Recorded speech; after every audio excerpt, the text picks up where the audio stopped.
새벽 4시, 골목 끝집의 형광등은 항상 그 시간에 켜졌다. 박만호는 71의 노인이었다. 40해를 동네 극장의 영사기사로 살았고 필름이 돌아가는 소리를 자장가처럼 듣고 살아온 사람이었다. 손끝에는 오래된 필름 냄새가 아직도 배어있는 듯했다. 극장이 문을 닫은 지 10년이 넘었지만 그의 몸은 여전히 새벽 4시면 저절로 눈을 떴다. 영사기를 돌리던 시절, 마지막 회차가 끝나면 그는 항상 텅 빈 객석에 홀로 앉아 새벽을 기다렸다. 사람들이 모두 떠난 극장의 정적은 묘하게 편안한 것이었다. 그 버릇은 극장이 사라진 뒤에도 몸 안에 단단히 박혀 사라지지 않았다. 아내 정숙자는 5년 전 겨울에 떠났다. 폐렴이었다. 병원 복도에서 그는 밤새 그녀의 손을 잡고 있었다. 손은 점점 차가워졌고 그는 그 온도를 붙잡으려는 듯 더욱 세게 손을 감쌌다. 그날 새벽 정숙자는 마지막으로 그의 이름을 불렀다. 그 목소리는 아직도 그의 귓가에 남아 있었다. 그날 이후로 집은 너무 조용해졌고 그 조용함은 시간이 지날수록 더욱 단단해졌다.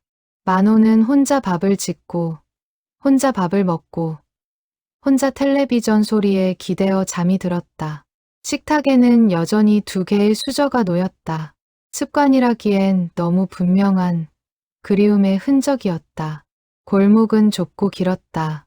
양옆으로 낡은 단층집들이 늘어서 있었고 만호의 집은 그 골목의 가장 끝, 막다른 자리에 있었다. 바로 옆집에는 최일도라는 노인이 살았다. 만호와는 30년을 알고 지낸 사이였다. 두 사람은 여름이면 평상에 나란히 앉아 막걸리를 나누며 늙어갔다. 최일도는 슬아에 자식이 없었다. 명절이면 늘 만호의 집에 와서 밥을 먹었고 만호 역시 정숙자가 떠난 뒤로는 그 집을 드나들며 외로움을 나누었다. 그러나 작년 봄 최일도는 자던 중에 조용히 숨을 거두었다. 발견했을 당시 그는 평소처럼 이부자리에 단정히 누워 있었다고 동네 사람들은 전했다. 자식이 없던 그의 집은 먼 친척들 사이에서 상속 문제로 다툼이 벌어지며 그대로 방치되었다. 대문에는 녹슨 자물쇠가 걸렸고 마당에는 잡초가 사람 키만큼 자랐다. 창문마다 먼지가 두껍게 쌓였고 우편함에는 누구도 찾지 않는 고지서들이 빗물에 젖어 뭉쳐 있었다. 동네 사람들은 그 집을 지날 때마다 발걸음을 서둘렀다. 빈집 특유의 기운이 골목 전체를 무겁게 짓누르고 있었다. 그 빈집에서 한 달 전부터 발자국 소리가 들리기 시작했다. 처음 들었을 때 만호는 잠결이라 여겼다. 새벽 4시, 정확히 그 시간이었다. 마루를 밟는 듯한 소리, 조심스럽지만 분명한 무게가 실린 소리였다. 그는 이불 속에서 숨을 죽이고 귀를 기울였다. 소리는 길게 이어지지 않았다. 몇 걸음, 그리고 정적. 다음 날도, 그 다음 날도 같은 시간에 같은 소리가 들렸다. 마치 누군가가 시계를 보며 정확히 그 시간에 움직이는 듯했다. 그는 처음엔 쥐나 들고양이를 떠올렸다. 빈집에는 흔히 그런 것들이 깃들기 마련이었다. 그러나 발자국 소리는 짐승의 것이라 하기엔 너무 무거웠고 너무 일정했다. 짐승이라면 소리가 들쑥날쑥해야 했다. 그러나 이 소리는 언제나 같은 박자, 같은 무게, 같은 방향으로 흘렀다. 마치 누군가가 정확히 같은 길을 따라 같은 걸음으로 걷는 듯한 소리였다. 동네 사람들에게 이야기했을 때 돌아오는 반응은 한결같았다. 만호 아저씨, 연세도 있으신데 헛것을 들으신 거 아니에요? 옆집 슈퍼를 하는 젊은 여자는 웃으며 그렇게 말했다. 동사무소에서 만난 이장도 비슷한 말을 했다. 빈집에 누가 들어가 살 리가 없다는 것이었다. 문은 잠겨 있고 창문에는 못이 박혀 있었다. 사람이 드나들 구멍이 없다는 것이 동네 사람들의 공통된 생각이었다. 몇몇은 노인의 외로움이 만들어낸 환청이라며 안타까운 시선을 보내기도 했다. 하지만 만호는 알고 있었다. 사람의 발자국과 짐승의 발자국은 다르다는 것을. 40년 동안 어두운 영사실에서 소리만으로 객석의 동태를 읽어온 그의 귀는 누구보다 정확하게 그 차이를 구분할 수 있었다. 영화가 지루하면 객석 어디에서 의자가 들썩이는지, 누가 자리를 뜨는지 그는 소리만으로도 알아챘다. 그런 귀를 가진 사람이 사람과 짐승의 발걸음을 혼동할 리는 없었다. 새벽 4시. 또 그 소리가 들렸다. 만호는 이불을 걷고 일어나 앉았다. 창문 너머 옆집 마당의 어둠을 바라보았다. 달빛도 없는 그늘진 밤이었다. 그는 한동안 그렇게 앉아 어둠을 응시했다. 가슴 한쪽이 이상하게 뛰었다. 무서움이라기보다는 설명할 수 없는 그리움 같은 떨림이었다. 그는 그 떨림의 이유를 알지 못한 채 오랫동안 창가에 앉아 있었다. 그날 밤, 그는 오랜만에 아들 준영을 떠올렸다. 준영은 15년 전 26의 나이로 집을 떠났다. 안정적인 공무원 시험을 보라는 만호의 말에 준영은 작은 인쇄소를 차리겠다고 맞섰다. 아버지, 저는 종이에 글자를 새기는 일이 좋습니다. 남들이 보기엔 작아 보여도 제겐 평생 하고 싶은 일입니다. 준영은 그렇게 말했었다. 그러나 만호는 그 말을 듣지 않았다. 세상이 그렇게 호락호락한 줄 아느냐. 그런 걸로 밥은 먹고 살겠냐. 그날 밤 부자는 크게 다투었다. 만호는 자식의 미래를 걱정하는 마음에서 한 말이었지만 그 말 속에는 준영의 선택을 깡그리 무시하는 날카로운 표현들이 섞여 있었다. 준영은 다음 날 새벽 짐을 챙겨 집을 나갔다. 그 후로 15년, 부자는 단 한 번도 서로의 안부를 묻지 않았다. 만호는 그날 이후 단 한 번도 후회를 입 밖에 낸 적이 없었다. 동네 사람들 앞에서는 늘 그놈은 제 갈 길 간 거지라며 무심한 척했다. 그러나 새벽마다 텅 빈 천장을 바라보며 그는 묻고 또 물었다. 그날 그렇게 말하지 않았더라면 지금 이 집은 얼마나 다른 모습이었을까. 식탁 위에 두 번째 수저가 혹시 아들의 것이 될 수도 있었을까. 발자국 소리는 다시 들리지 않았다. 그러나 만호는 더는 잠들지 못했다. 그는 창밖의 어둠을 향해 오랫동안 시선을 거두지 않았다. 옆집의 마당에는 잡초만이 바람에 흔들리고 있었다. 그러나 그 흔들림 속에서 그는 분명히 무언가의 기척을 느꼈다. 사람의 것인지 그리움의 것인지 알 수 없는 기척이었다. 날이 밝아오자 그는 평소처럼 마당으로 나가 화단에 물을 주었다. 정숙자가 심어놓은 봉숭아가 올해도 붉게 피어 있었다. 그는 꽃잎을 손끝으로 어루만지며 중얼거렸다. 당신이라면 저 소리가 뭔지 알았을까? 대답은 돌아오지 않았다. 바람만이 봉숭아 잎을 가만히 흔들고 지나갔다. 아침 햇살이 골목에 퍼질 무렵 동네는 다시 평범한 하루를 시작했다. 슈퍼 앞에는 노인들이 모여 화투를 치고 우유 배달 오토바이가 골목을 가로질렀다. 모두가 일상 속에서 평온했지만 만호의 마음속에는 어젯밤의 발자국 소리가 여전히 맴돌고 있었다. 그는 옆집 담장 너머로 고개를 들어 빈집의 지붕을 바라보았다. 기와 몇 장이 깨져 있었고 처마 끝에는 거미줄이 늘어져 있었다. 사람이 살 수 없을 만큼 황폐한 집이었다. 그런데도 그는 그 안에서 누군가가 매일 새벽 같은 시간에 움직이고 있다는 확신을 떨치지 못했다. 저녁이 되어 그는 오래된 사진첩을 꺼냈다.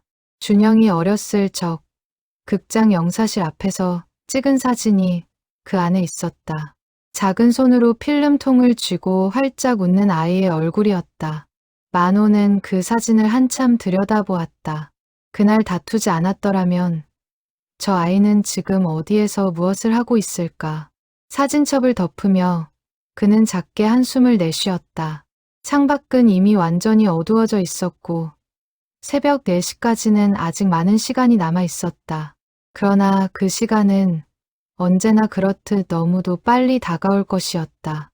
그는 이불을 펴고 누웠지만 쉽게 잠들지 못했다.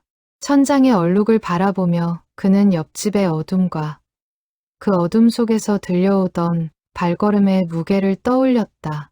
사람이라면 대체 누가 저 폐허 같은 집을 매일 새벽 찾아오는 것일까?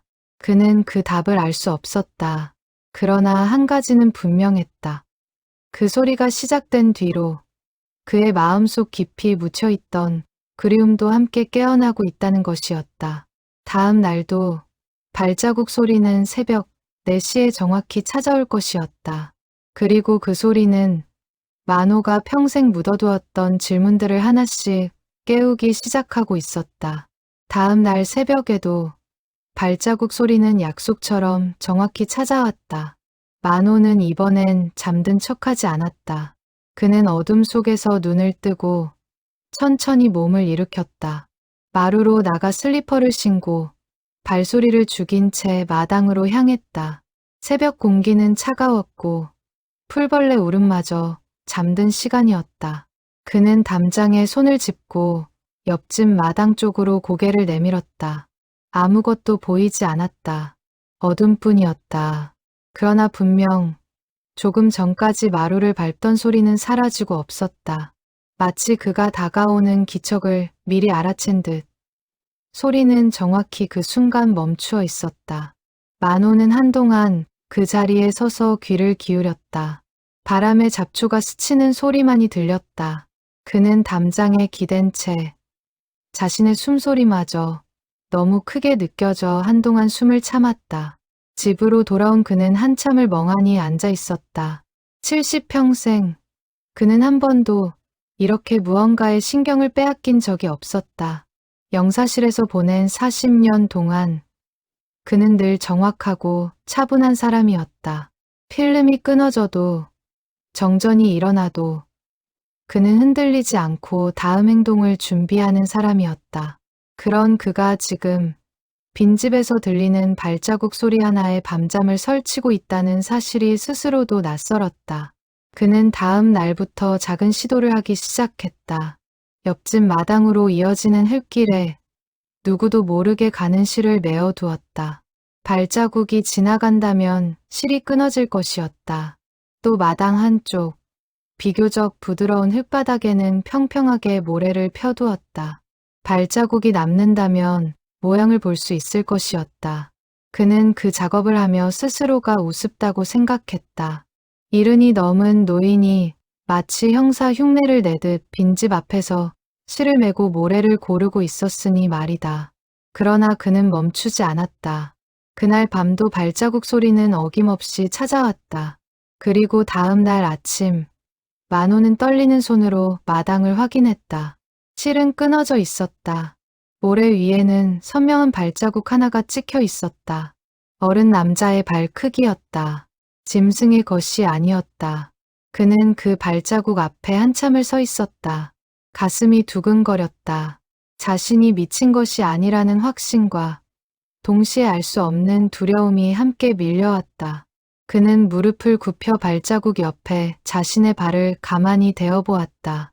자신의 발보다 살짝 작았다. 마치 다 자란 청년의 발 같았다.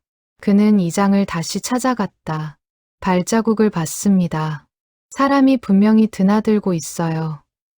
그러나 이장은 여전히 미심쩍은 얼굴이었다. 만호 아저씨, 혹시 노숙자가 잠깐 들어갔다 나온 거 아닐까요? 그런 거라면 큰 걱정 안 하셔도 됩니다. 이장의 말에는 일리가 있었지만 만호의 마음은 쉽게 가라앉지 않았다. 노숙자라면 어째서 매일 같은 시간에 같은 길로만 움직이는 것일까? 노숙자라면 어째서 굳이 인기척을 그토록 조심스럽게 숨기는 것일까? 그는 이장의 사무실을 나서며 더 이상 누구에게도 이 일을 설명하지 않기로 마음먹었다. 그날 밤 그는 잠을 이루지 못한 채 오래전 준영과 함께 살던 시절을 떠올렸다. 준영이 인쇄소를 차리겠다고 말했을 때 그는 왜 그토록 화를 냈을까? 돌이켜보면 그것은 걱정이 아니라 두려움이었다. 자신처럼 평생 남의 극장에서 기계를 돌리며 살아온 인생을 아들에게 물려주고 싶지 않다는 두려움이었다. 그는 아들이 자신과 같은 처지에 놓이는 것을 견딜 수 없었다.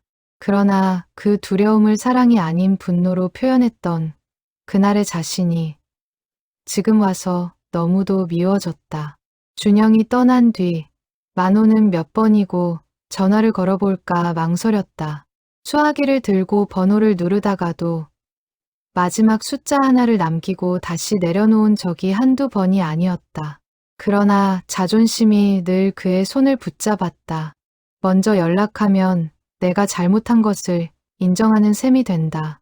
그렇게 스스로를 다독이며 15년을 보냈다. 그러나 이제 와서 생각하면 그 자존심이 그에게 남긴 것은 텅 빈 식탁과 끝나지 않는 새벽의 그리움뿐이었다. 발자국의 정체를 밝히겠다는 마음과 그것이 혹시 아들과 관련된 것일지도 모른다는 막연한 기대가 그의 안에서 뒤섞였다. 그는 그 기대를 입 밖에 내지 않았다. 너무 오래 묻어둔 희망은 꺼내는 순간 부서질 것 같았다. 그는 그저 다시 한번 그 그림자를 똑똑히 보아야겠다고만 생각했다. 다음 날 저녁, 만호는 동네 철물점에서 작은 손전등을 샀다. 철물점 주인은 이 늦은 나이에 손전등이 왜 필요하시냐며 의아해했지만 만호는 그저 웃으며 넘겼다. 그날 밤 그는 잠들지 않기로 결심했다. 새벽 4시가 되기 1시간 전부터 그는 마루에 앉아 옆집 마당을 지켜보기 시작했다. 시계 초침 소리만이 고요한 방 안을 채웠다. 그는 손전등을 무릎 위에 올려놓고 숨을 죽인 채 어둠을 응시했다. 시간이 더디게 흘렀다. 3시 40분, 3시 50분. 그의 등줄기로 식은땀이 흘렀다. 3시 58분.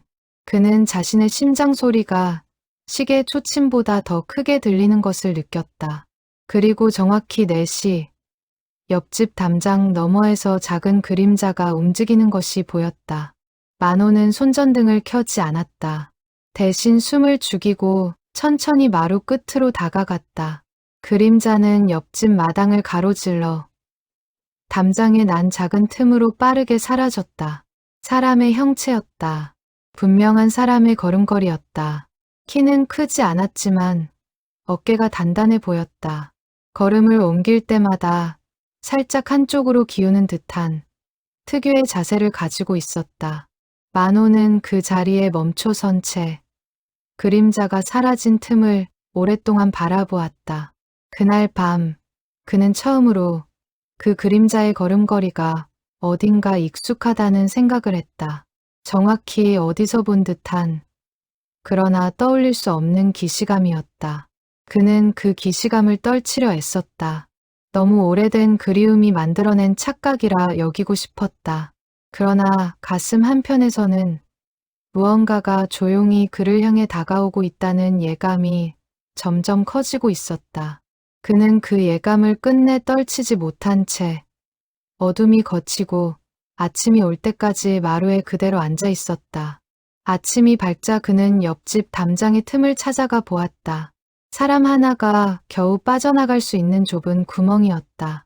오랫동안 방치되어 벽돌 몇 장이 떨어져 나가며 생긴 자리였다. 그는 그 구멍 앞에 쪼그려 앉아 한참을 들여다보았다. 안쪽 어둠 속에서는 아무것도 보이지 않았다. 그러나 구멍 주변의 흙은 누군가 자주 드나든 듯 다져져 있었다. 풀이 자라지 못할 만큼 단단하게 눌린 흙이었다. 그는 손끝으로 그 흙을 만지며 이 길이 적어도 몇 주는 반복되었으리라 짐작했다. 그날 오후 그는 동네 세탁소 주인에게서 뜻밖의 이야기를 들었다. 요즘 새벽에 공사장 인부들이 많이 다니던데요. 저쪽 큰 길 너머에 건물 짓는 데가 있잖아요. 새벽 인력시장에서 일 나가는 사람들이 이 골목으로 지나다니기도 하더라고요. 만호는 그 말을 듣고 가슴이 철렁했다. 인력시장이라면 하루 벌어 하루 사는 사람들이 모이는 곳이었다. 혹시 그 그림자도 그런 처지에 놓인 누군가가 아닐까? 그렇다면 굳이 빈집에 숨어들 이유가 있을까? 그는 그 질문에 쉽게 답을 내릴 수 없었다. 그는 그날 밤 다시 마루에 앉아 옆집을 지켜보기로 했다. 이번에는 손전등 대신 낡은 카메라를 챙겼다. 준영이 어릴 적 가족 여행에서 쓰던 먼지 쌓인 필름 카메라였다. 그는 그것을 손에 쥐고서야 이 모든 일이 단순한 호기심을 넘어 무언가 깊은 곳을 건드리고 있다는 사실을 깨달았다. 그는 그 카메라로 그림자의 얼굴을 확인하고 싶었다. 그리고 동시에 마음 깊은 곳에서는 그 얼굴이 절대 낯설지 않기를 바라고 있었다. 밤이 깊어지자 그는 카메라의 먼지를 천천히 닦아냈다. 렌즈 너머로 비치는 자신의 늙은 얼굴을 들여다보며 그는 문득 깨달았다. 자신이 이토록 간절히 무언가를 기다린 것이 정숙자가 떠난 뒤로 처음이라는 사실을. 그 깨달음은 그를 조금 부끄럽게 만들었지만 동시에 오랫동안 잊고 있던 살아있다는 감각을 되살려 주었다.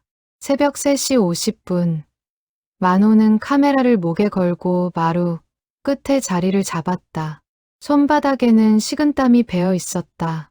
그는 숨을 천천히 가다듬으며 옆집 담장의 틈을 응시했다. 시간이 더디게 흘렀다. 어둠 속에서 그는 자신의 심장 뛰는 소리를 들으며 15년 만에 다시 느끼는 이 긴장감이 무엇을 위한 것인지 스스로에게 묻고 또 물었다. 손목시계의 야광 숫자만이 어둠 속에서 희미하게 빛났다. 3시 55분, 3시 57분. 시간은 마치 그를 시험하듯 천천히 흘렀다. 정확히 4시. 담장의 틈에서 그림자가 빠져나왔다. 만호는 숨을 멈추고 셔터를 눌렀다. 오래된 카메라는 둔탁한 소리를 냈고 그 소리에 그림자는 흠칫 놀라며 빠르게 몸을 돌렸다. 누구요? 만호는 자신도 모르게 소리쳤다. 70평생 그렇게 크게 소리를 질러본 적이 없었다. 목소리는 갈라지고 떨렸지만 골목 전체에 울릴 만큼 컸다. 그림자는 그 자리에 잠시 멈춰섰다. 어둠 속에서도 그가 만호 쪽을 바라보고 있다는 것이 느껴졌다. 짧은 정적이 흘렀다. 두 사람 사이에 흐르는 그 몇 초가 만호에게는 한없이 길게 느껴졌다.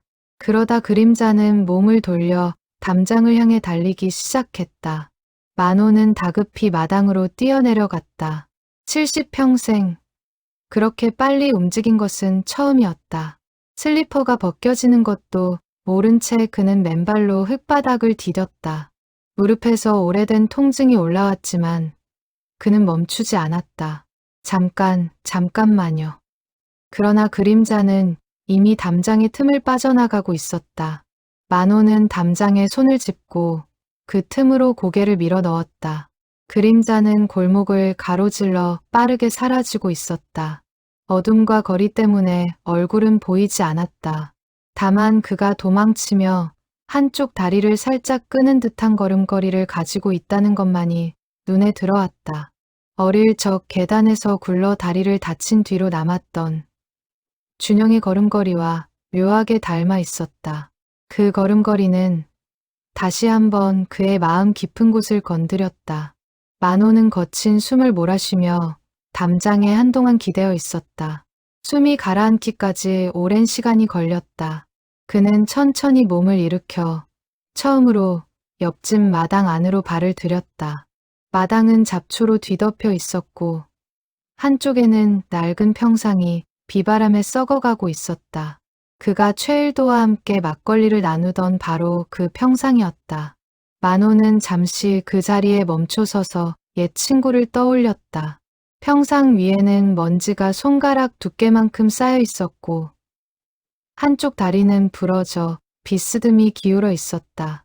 그는 그 위에 앉을 수도 없는 평상을 가만히 쓰다듬으며 다시 걸음을 옮겨 그림자가 머물렀을 법한 마루 쪽으로 다가갔다. 마루 한쪽에 무언가 떨어져 있었다. 그는 허리를 굽혀 그것을 집어들었다. 낡은 가죽 장갑 한 짝이었다. 인부들이 작업할 때 끼는 두꺼운 장갑이었다. 손바닥 부분은 닳아서 거의 구멍이 나 있었고 오랫동안 험한 일을 해온 흔적이 고스란히 배어 있었다. 손가락 마디마다 깊게 주름진 자국이 남아 있어 그 장갑의 주인이 얼마나 많은 시간을 거친 노동에 바쳤는지를 짐작해 했다. 만호는 그 장갑을 한참 동안 들여다보았다. 장갑 안쪽 손목 부분에 작게 적힌 글자가 눈에 들어왔다. 잉크가 거의 지워져 알아보기 힘들었지만 분명 한글로 무언가가 쓰여 있었다. 그는 집으로 돌아와 불을 밝히고 장갑을 자세히 들여다보았다.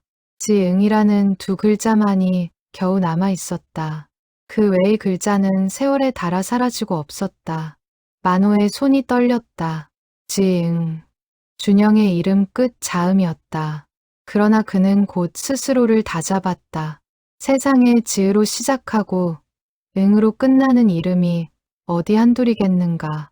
인력시장에 나가는 인부라면 잃어버린 물건을 찾기 위해 흔히들 이름, 첫 자와 끝, 자만 적어두기도 한다는 것을 그는 알고 있었다. 그는 그 생각을 억지로 밀어내려 했지만 가슴 한쪽은 이미 빠르게 뛰고 있었다.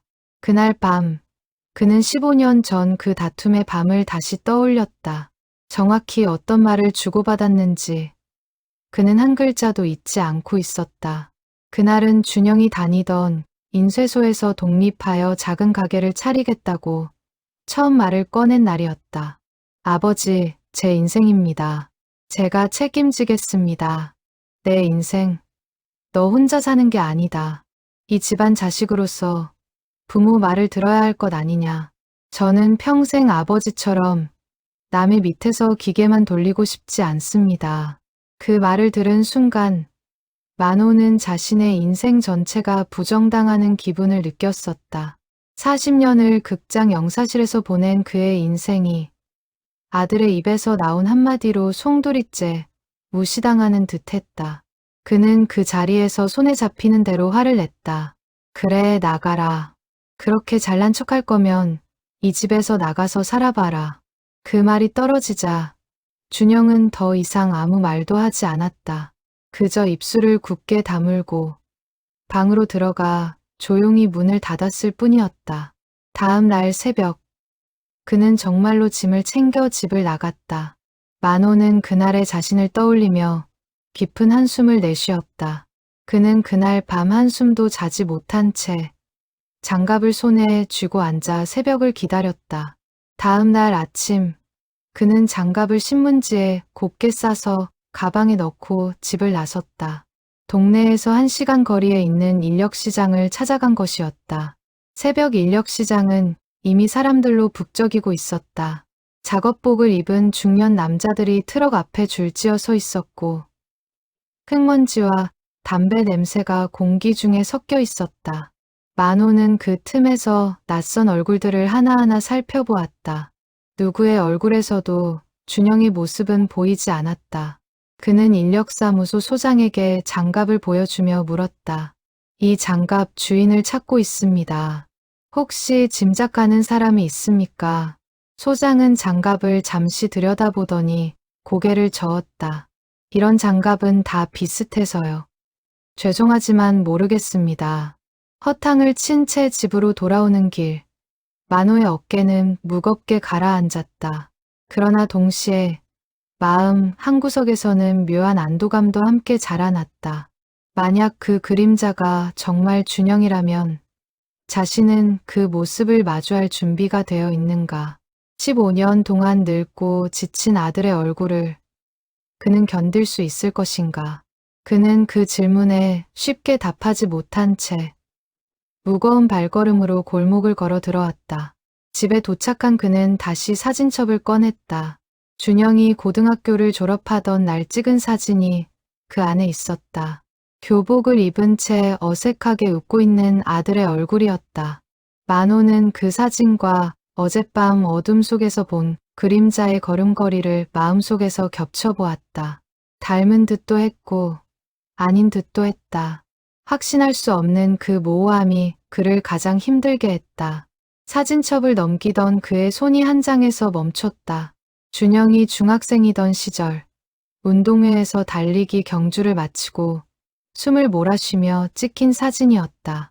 1등을 하지 못해 입을 삐죽 내밀고 있는 모습이었지만 그 옆에서 아내 정숙자가 환하게 웃으며 아들의 등을 두드려주고 있었다. 만호는 그 사진 속 아내의 얼굴을 한참 동안 바라보았다. 아내가 살아있었다면 지금 이 모든 일을 어떻게 받아들였을지 궁금해졌다. 분명 자신보다 먼저 그 발자국 소리만으로도 아들을 알아챘을 것이라고 그는 생각했다. 그는 저녁 무렵 평상에 앉아 가을 하늘을 바라보았다. 노을이 골목 끝까지 붉게 번지고 있었다. 옆집 지붕 위로 까마귀 한 마리가 날아올랐다가 다시 어딘가로 사라졌다. 만호는 그 빈집을 오랫동안 바라보며 생각했다. 그 집은 더 이상 죽은 친구의 빈집이 아니었다. 그 집은 이제 그가 풀어야 할 쉽고 연 묵은 질문이 숨어 있는 곳이 되어 있었다. 밤이 되어 그는 다시 마루에 앉았다. 멀리서 개 짖는 소리가 들렸다가 곧 사라졌다. 그는 가슴에 사진첩과 장갑을 함께 끌어안고 옆집의 어둠을 향해 시선을 고정했다. 무엇이 그를 기다리고 있는지 알 수 없었지만 더 이상 도망치고 싶지는 않았다. 그는 다음 날도 그 그림자가 돌아오기를 간절히 기다렸다. 다음 날부터 만호는 동네를 다니며 조심스럽게 사람들의 이야기에 귀를 기울이기 시작했다. 누군가를 찾고 있다는 사실을 드러내지 않으면서도 행여 도움이 될 만한 말이 나오기를 바랐다. 그는 평생 그런 식으로 정보를 얻는 사람이 아니었다. 40년 동안 그는 늘 어두운 영사실 안에서 묵묵히 자신의 일만 해온 사람이었다. 그러나 지금은 무엇이든 붙잡고 싶은 심정이었다. 자존심도 체면도 더 이상 중요하지 않았다. 골목 어귀의 작은 미용실에서 그는 우연히 뜻밖의 이야기를 들었다. 미용실 주인 여자는 손님의 머리를 만지며 누군가에게 말하고 있었다. 요 며칠 새벽에 낯선 남자를 봤다는 사람들이 있더라고요. 새벽 인력시장 근처에서요. 옷차림은 허름한데 어딘가 배운 사람 같은 말투를 쓴다고 하던데 인사도 꼭 깍듯하게 한다고요. 만호는 그 말을 듣는 순간 가슴이 철렁 내려앉았다. 그는 자연스럽게 다가가 물었다. 그 남자 혹시 얼굴을 본 사람이 있습니까? 미용실 주인은 고개를 갸웃거렸다. 글쎄요. 다들 멀리서만 봤다고 하던데 항상 모자를 푹 눌러 쓰고 다닌다고 하더라고요. 왜요? 아시는 분이세요?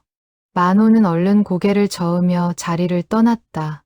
가슴 속에서 무언가가 점점 부풀어 오르고 있었다. 배운 사람 같은 말투, 깍듯한 인사, 모자를 눌러 쓴 얼굴. 그 묘사들이 그의 마음을 어지럽혔다. 준영은 어릴 적부터 책을 좋아했고 말투에도 늘 조심스러운 격식이 있었다. 손님이 오면 누구보다 먼저 인사를 하던 아이였다. 그러나 동시에 그는 스스로에게 경고했다. 비슷한 처지의 사람이 한둘이 아닐 것이라고. 너무 쉽게 희망을 품으면 그 희망이 무너졌을 때 감당할 수 없을 것이라고. 그는 그렇게 스스로를 다잡으면서도 발걸음은 자꾸 인력시장 쪽을 향하고 있었다. 골목을 걷던 그는 문득 길가에 세워진 낡은 트럭 옆을 지나다 멈춰섰다. 짐칸에 실린 자재들 사이로 누군가 두고 간 듯한 낡은 우산 하나가 눈에 들어왔다. 손잡이 부분이 닳아 반질거리는 그 우산은 오래전 준영이 즐겨 쓰던 것과 비슷한 모양이었다. 그는 한참을 그 자리에 서서 우산을 바라보다가 이내 고개를 저으며 다시 걸음을 옮겼다. 요즘 들어 그는 사소한 것들에서도 자꾸 아들의 흔적을 찾아내고 있었다. 그것이 희망인지 혹은 간절함이 만들어낸 환상인지 그는 스스로도 구분할 수 없었다. 그날 오후 그는 시장에서 우연히 옛 극장 동료였던 김 기사를 만났다. 두 사람은 근처 국밥집에 앉아 오랜만에 이야기를 나누었다. 김 기사는 만호의 안색이 좋지 않은 것을 눈치채고 물었다. 만호 씨, 요즘 무슨 일 있어요? 얼굴이 영 안 좋아 보이네. 만호는 잠시 망설이다가 그동안의 일을 조심스럽게 털어놓았다. 발자국 소리, 모래 위의 흔적, 장갑, 그리고 그 걸음걸이까지. 김 기사는 한참을 묵묵히 듣다가 입을 열었다. 만호 씨, 혹시 그게 준영이일 거라고 생각하는 거예요? 그 말을 듣는 순간 만호는 자신이 차마 입 밖에 내지 못했던 그 생각이 다른 사람의 입에서 흘러나오는 것을 들었다. 그는 아무 대답도 하지 못한 채 국밥 그릇만 내려다보았다. 김 기사는 조심스럽게 말을 이었다. 사람 일이라는 게 알 수가 없잖아요. 15년이면 사람이 많이 변하기도 하고 또 많이 무너지기도 하니까요. 혹시라도 그 아이가 정말 힘든 처지에 놓여서 차마 아버지를 찾아오지 못하고 그 주변만 맴돌고 있는 거라면 그는 말을 끝맺지 못했다. 그러나 만호의 가슴 속에는 그 미완의 문장이 날카롭게 박혔다. 김 기사는 계산서를 챙기며 한마디를 덧붙였다. 만호 씨, 너무 늦기 전에 한번 제대로 찾아 나서 보세요. 후회는 늘 망설이는 사람의 몫이더라고요. 집으로 돌아오는 길, 만호의 발걸음은 무거웠다. 만약 정말 준영이라면 그는 왜 직접 찾아오지 않는 것일까? 자존심 때문일까? 아니면 부끄러움 때문일까? 그는 그 질문에 쉽게 답을 내릴 수 없었다. 다만 한 가지는 분명해지고 있었다. 그 그림자가 누구든 더 이상 모른 척 지나칠 수는 없다는 것이었다. 그는 골목을 걸으며 15년 전 그날 자신이 했던 모든 말들을 다시 곱씹었다. 그 말들이 지금 이 순간까지도 누군가를 차가운 새벽거리로 내몰고 있다는 생각에 가슴이 미어졌다. 그날 밤, 그는 처음으로 옆집 마당에 작은 쪽지를 남겨두기로 했다. 종이 한 장에 짧은 글을 적어 마루 한쪽에 돌로 눌러두었다. 거기 누구신지 모르지만 추운 날씨에 고생이 많으십니다. 옆집에 사람이 살고 있으니 필요한 것이 있으면 말씀해 주십시오. 그는 이름도 더 이상의 설명도 적지 않았다. 그저 그 쪽지가 누구에게든 닿기를, 그리고 혹시라도 그것이 준영에게 닿는다면 작은 위로가 되기를 바랄 뿐이었다. 쪽지를 두고 돌아서는 그의 발걸음은 오랜만에 조금은 가벼웠다. 다음 날 새벽, 발자국 소리는 평소처럼 들려왔다. 그리고 아침이 되어 마당을 확인했을 때 쪽지는 사라져 있었다. 누군가 가져간 것이었다. 그 자리에는 대신 작게 접힌 종이 한 장이 남겨져 있었다. 만호는 떨리는 손으로 그것을 펼쳤다. 짧은 한 줄이 적혀 있었다. 신경 쓰지 않으셔도 됩니다. 곧 떠나겠습니다. 만호는 그 글씨를 보는 순간 온몸이 굳어버리는 듯했다. 그 필체였다. 분명히 기억하고 있는 필체였다. 학창시절 준영이 숙제 노트에 적어 내려가던 그 단정하고 고든 글씨체였다. 자음 하나하나를 또박또박 눌러 쓰는 버릇, 마지막 글자를 살짝 길게 끄는 습관까지 모두 그대로였다. 15년의 시간이 지났지만 글씨는 거의 변하지 않았다. 만호는 그 종이를 손에 쥔 채 한참을 그 자리에 서서 움직이지 못했다. 그의 눈에서 천천히 눈물이 흘러내렸다. 그것은 슬픔도 아니었고 기쁨도 아니었다. 15년간 쌓아온 모든 감정이 한꺼번에 터져나오는 형체를 알 수 없는 눈물이었다. 그는 그 자리에 선 채로 옛 기억 속 작은 장면들을 하나씩 떠올렸다. 준영이 초등학교에 다니던 시절, 받아쓰기 시험에서 100점을 받아오던 날의 환한 얼굴, 그 시험지를 들고 와 자랑스럽게 내밀던 어린 손, 그 모든 기억들이 방금 손에 쥔 쪽지 위의 글씨체와 겹쳐지며 가슴을 더욱 아프게 했다. 그는 쪽지를 조심스럽게 펼쳤다가 다시 접기를 몇 번이고 반복했다. 마치 그렇게 하면 그 안에 담긴 거리감이 조금이라도 줄어들 것처럼. 그는 그 종이를 가슴에 품고 집으로 들어갔다. 곧 떠나겠다는 그 한 줄이 그를 더욱 다급하게 만들었다. 이대로 떠나보낼 수는 없었다. 15년을 기다려온 시간을 이렇게 손가락 사이로 흘려보낼 수는 없었다. 그는 식탁 앞에 앉아 그 쪽지를 몇 번이고 다시 읽었다. 짧은 한 줄 속에 담긴 미안함과 거리감이 동시에 느껴졌다. 그는 그날 밤 반드시 그를 붙잡겠다고 다짐했다. 더 이상 어둠 속에서 숨바꼭질만 하고 있을 수는 없었다.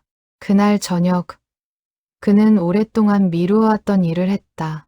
다락방 깊은 곳에서 낡은 상자를 꺼낸 것이었다.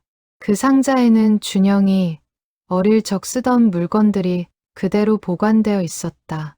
첫걸음을 떼었을 때 신었던 작은 신발, 초등학교 입학식 날 받은 명찰, 그리고 색이 바랜 동시집 한 권이었다.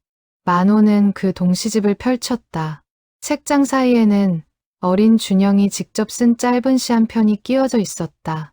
아버지는 영화를 만드는 사람, 나는 아버지를 보는 사람. 서툰 글씨로 적힌 그 짧은 문장을 보는 순간 만호는 더 이상 눈물을 참을 수 없었다. 그는 상자를 가슴에 안고 한참을 그 자리에 앉아 있었다. 창밖은 이미 어두워져 있었고 골목은 정적에 잠겨 있었다.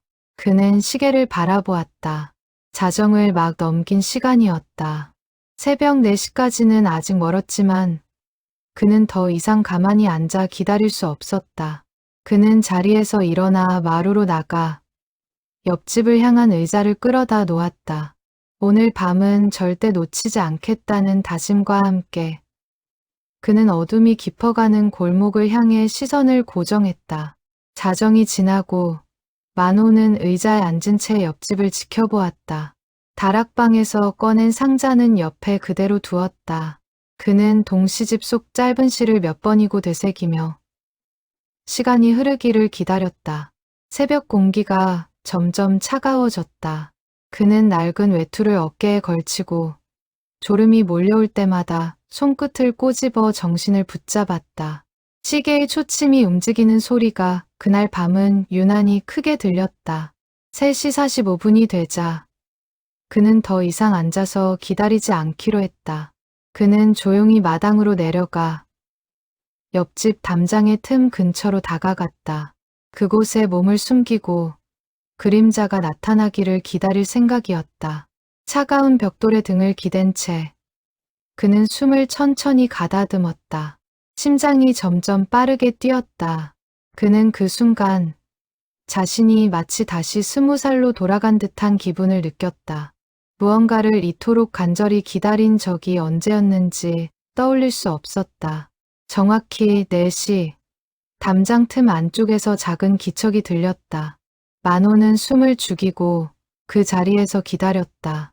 잠시 후, 한 사람이 조심스럽게 틈을 빠져나오기 시작했다. 만호는 그 순간을 놓치지 않고 손을 뻗어 그의 팔을 붙잡았다. 잡았다. 그림자는 깜짝 놀라며 몸을 뒤로 빼려 했다. 그러나 만호는 온 힘을 다해 그의 팔을 붙잡고 놓지 않았다. 두 사람은 한동안 어둠 속에서 서로 밀고 당기며 씨름했다. 70평생 가장 격렬한 몸싸움이었다.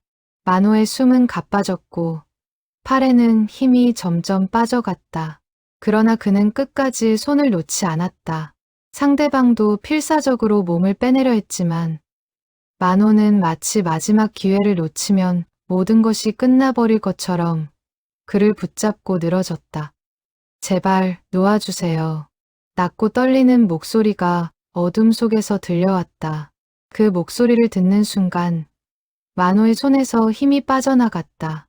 익숙한 목소리였다. 너무도 익숙한, 그러나 너무도 오랫동안 듣지 못했던 목소리였다. 그 틈을 타 그림자는 팔을 빼내고 빠르게 어둠 속으로 사라졌다. 만호는 그 자리에 무릎을 꿇은 채 멀어지는 발소리를 들으며 그저 이름을 불렀다. 준영아. 그 외침은 골목 전체에 울려 퍼졌다.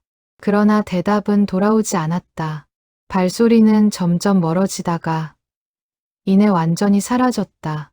만호는 차가운 바닥에 주저앉은 채 오랫동안 그 자리에서 움직이지 못했다. 무릎이 깨져 피가 흘렀지만 그는 아픔조차 느끼지 못했다. 그의 머릿속에는 단 한 가지 생각만이 가득했다. 그 목소리는 분명히 준영이었다. 15년이 지났어도 아버지의 귀는 자식의 목소리를 단번에 알아차렸다. 그는 비틀거리며 일어나 옆집 마당으로 들어섰다. 그리고 그림자가 머물렀던 마루 한쪽으로 다가갔다.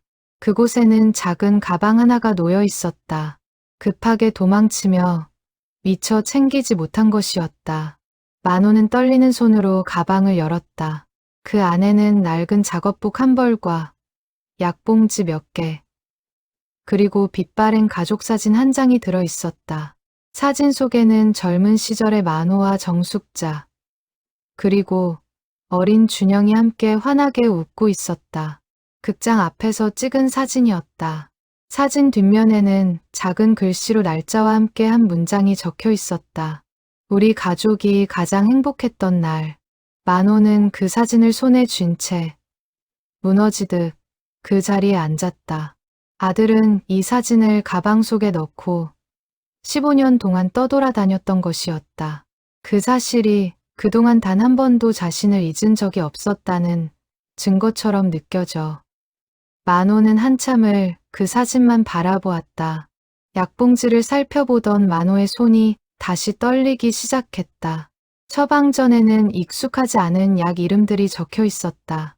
그는 그것이 무슨 약인지 알 수 없었지만 어쩐지 가벼운 감기약은 아닐 것이라는 불안한 예감이 들었다.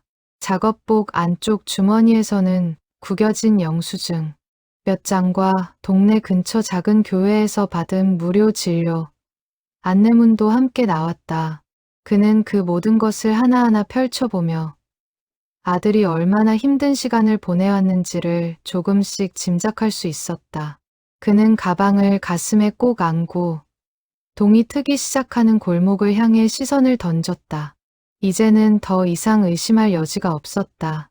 그 발자국의 주인은 그가 15년을 기다려온 바로 그 아들이었다. 날이 완전히 밝자 그는 가방을 들고 동네 보건소를 찾아갔다. 그곳에서 친분이 있던 간호사에게 약봉지를 보여주며 조심스럽게 물었다. 간호사는 약의 이름을 살펴보더니 표정이 살짝 어두워졌다. 이건 만성 신장질환에 쓰이는 약이에요. 꽤 오래 관리가 필요한 상태인 것 같은데요. 정기적으로 병원도 다녀야 하고요. 그 말을 듣는 순간 만호의 가슴은 무너져 내렸다. 아들이 아프다는 사실을 그는 이제야 알게 된 것이었다. 그것도 가방 속 약봉지를 통해서야.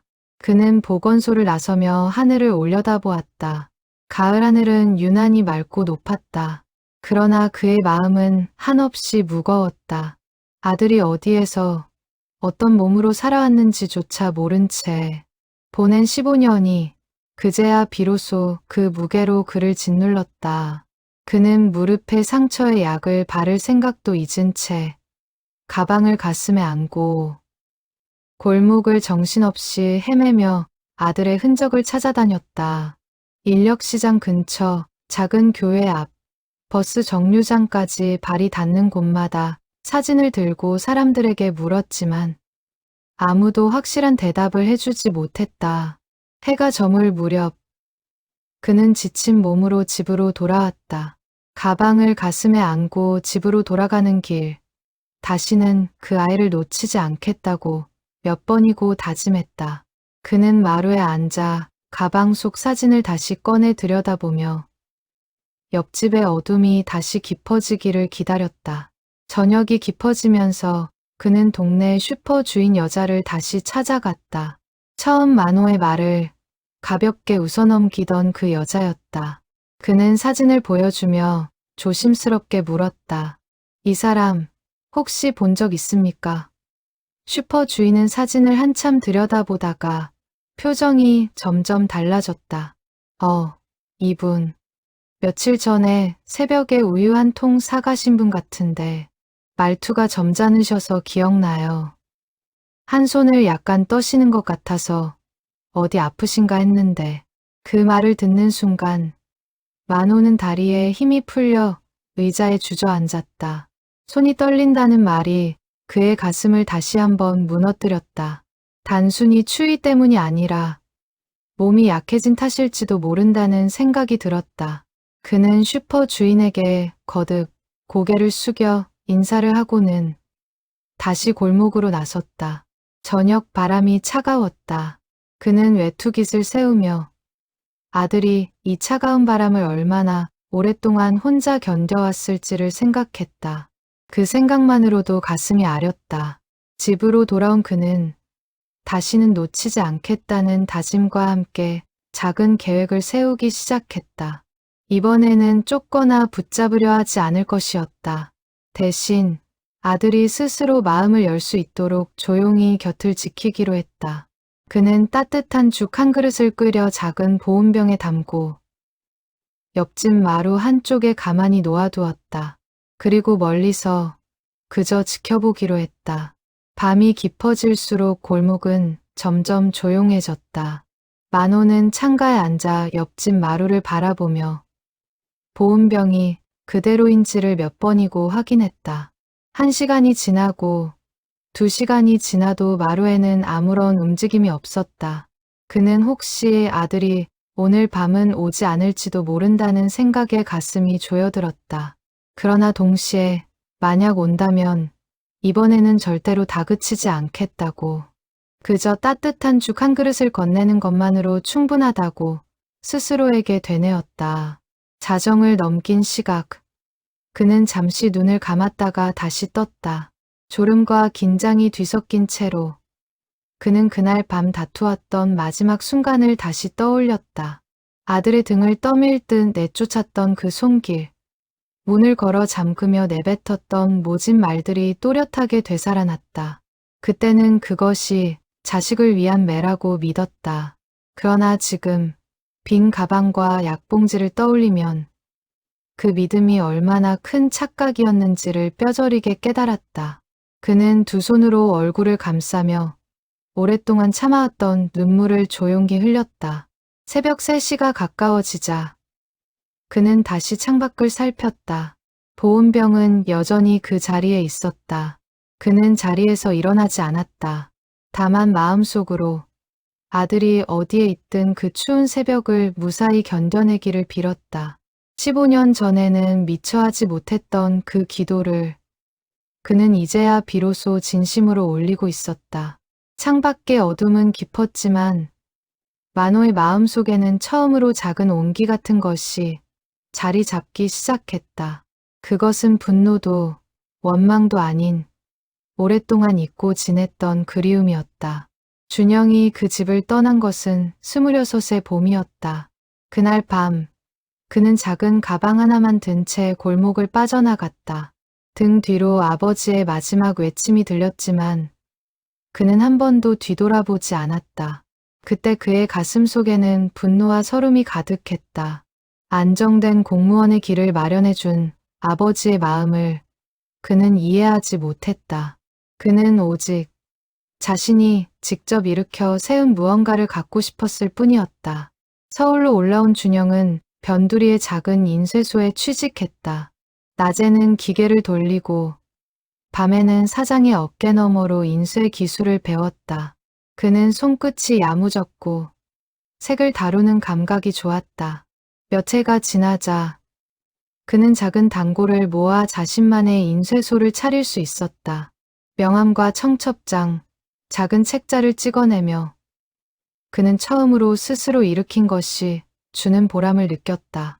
그 시절에 그는 언젠가 떳떳하게 아버지를 찾아가 자신의 인쇄소를 보여주고 싶다는 꿈을 품고 있었다. 그러나 호황은 길지 않았다. 인쇄시장은 빠르게 변해갔고 큰 자본을 가진 업체들이 가격을 낮추며 작은 인쇄소들을 밀어내기 시작했다. 준영은 기계를 새로 들이기 위해 빌린 돈을 갚지 못했다. 단골들은 하나둘 떠났고 결국 그는 인쇄소 문을 닫아야 했다. 빚을 정리하고 나니 그의 손에는 아무것도 남지 않았다. 그는 그날 밤 텅 빈 인쇄소 바닥에 앉아 오랫동안 울었다.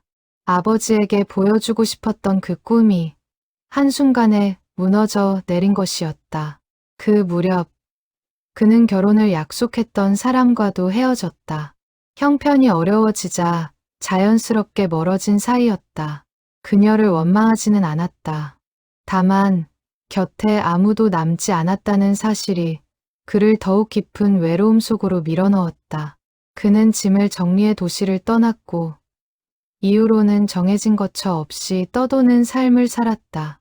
공사장 막일, 시장 짐꾼, 식당 설거지까지 손에 닿는 일이라면 가리지 않고 했다. 몸은 점점 야위어갔지만 그는 누구에게도 힘들다는 말을 하지 않았다.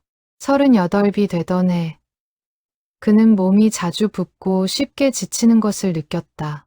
무료 진료소를 찾았을 때 의사는 그에게 신장 기능이 많이 떨어져 있다는 말을 전했다. 꾸준한 관리와 정기적인 검사가 필요하다는 당부도 함께였다. 그러나 그에게는 병원비도 쉴 여유도 없었다. 그는 약봉지 하나에 의지해 일을 계속했다. 몸이 견디지 못할 때면 길가에 앉아 한참을 쉬었다가 다시 일어섰다. 그렇게 몇 해가 흘러갔다. 타지에서의 삶이 길어질수록 고향에 대한 그리움도 함께 깊어졌다. 그는 종종 꿈속에서 어머니의 음성을 들었다. 어머니가 끓여주던 된장국의 냄새와 아버지가 일하던 극장의 어두운 객석, 영상이 돌아가는 소리까지도 또렷하게 떠올랐다. 그러나 꿈에서 깨어나면 그는 다시 차마 고향으로 향하지 못했다. 이런 몰골로, 이런 빈손으로 돌아갈 자격이 없다고 그는 생각했다. 어머니가 세상을 떠났다는 소식을 그는 한참이 지난 뒤에야 우연히 만난 동네 사람을 통해 전해 들었다. 그 소식을 들은 날, 그는 낯선 도시의 골목에서 한참을 주저앉아 있었다. 마지막 인사조차 드리지 못한 죄스러움이 가슴을 짓눌렀다. 그는 그날 밤 처음으로 고향 쪽 방향을 향해 절을 올렸다. 그러나 여전히 아버지 앞에 나설 용기는 나지 않았다. 몸이 점점 약해지면서 그는 더 이상 먼 곳을 떠돌 수 없게 되었다. 결국 그는 고향 근처로 돌아왔다. 차마 집 앞까지는 가지 못했지만 동네를 멀리서 바라보는 것만으로도 묘한 안도감이 들었다. 그는 인력시장에서 일을 구하며 근처에 머물 곳을 찾았다. 그러던 중 오래전부터 알던 이웃 어른이 얼마 전 세상을 떠났고 그 집이 상속 문제로 오랫동안 비어있다는 이야기를 들었다. 그는 그 집이 다름 아닌 아버지의 옆집이라는 사실에 가슴이 내려앉았다. 처음에는 그저 하룻밤만 묵을 생각이었다. 그러나 담장 너머로 새어나오는 불빛과 마당을 오가는 익숙한 발걸음 소리를 듣는 순간 그는 떠날 수 없게 되었다. 멀리서나마 아버지의 그림자를 보는 것만으로 오랫동안 메말랐던 마음이 조금씩 채워지는 것을 느꼈다. 그는 새벽마다 인력시장으로 일을 나가기 위해 일찍 집을 나섰고 혹시라도 들킬까 늘 발끝으로 조심스럽게 걸었다. 들키고 싶지 않았다. 그러나 동시에 마음 깊은 곳에서는 언젠가 들켜도 좋겠다는 모순된 바람도 함께 자라고 있었다. 그는 매일 밤 담장 틈으로 불빛이 켜진 집을 바라보며 생각했다. 아버지는 여전히 건강하실까? 식사는 거르지 않으실까? 자신을 여전히 원망하고 계실까? 묻고 싶은 말은 산더미처럼 쌓여갔지만 그는 끝내 입을 열지 못했다. 인력시장에서 함께 일하던 또래의 사내가 있었다. 이름은 묻지 않은 채 그저 얼굴만 익혀온 사이였다. 어느 날 그 사내가 트럭 짐칸에 나란히 앉아 새벽바람을 맞으며 물었다. 자네는 고향이 어딘가? 준영은 한참을 망설이다가 짧게 답했다. 여기서 멀지 않습니다. 사내는 더 묻지 않았다. 다만 트럭이 멈춰서고 일터로 향할 때 그는 준영의 등을 가볍게 두드리며 한마디를 건넸다. 고향 가까운 데서 일하면 그래도 마음은 좀 놓이지. 준영은 그 말에 아무 대답도 하지 못했다. 마음이 놓이기는커녕 하루하루가 살얼음판 같았다. 밤마다 옆집 마당에 몸을 숨기고 있으면 아버지가 마루에 앉아 라디오를 듣는 소리가 들려왔다. 가끔은 혼자 중얼거리는 말소리도 섞여 들렸다. 준영은 그 소리에 귀를 기울이며 담장에 등을 기댄 채 눈을 감았다. 그 순간만큼은 마치 자신이 다시 그 집 안에 있는 것 같은 착각이 들었다. 그러나 눈을 뜨면 그는 여전히 차가운 담장 밖에 서 있는 이방인이었다. 몸이 점점 무거워지는 날들이 늘어갔다. 다리가 붓고 숨이 가빠지는 증상이 잦아졌다. 그는 가끔 일을 나가다가 길 한복판에서 멈춰서서 한참을 숨을 고른 뒤에야 다시 걸을 수 있었다. 동료들은 그런 그를 보고 안색이 좋지 않다고 걱정했지만 그는 그저 잠을 설쳤다는 말로 둘러댔다. 병원에 가야 한다는 것을 그도 알고 있었다. 그러나 검사를 받고 나면 어쩐지 더 이상 버틸 수 없게 될 것 같은 두려움이 그를 가로막았다. 그는 가끔 자신이 이대로 쓰러진다면 아무도 자신의 이름조차 모를 것이라는 생각에 잠을 이루지 못했다. 인력시장에서 함께 일하는 이들도 그가 어디서 왔는지, 본래 이름이 무엇인지 알지 못했다. 그는 그저 준영 씨라는 호칭으로만 불렸고 그 이상의 사연을 누구에게도 말하지 않았다.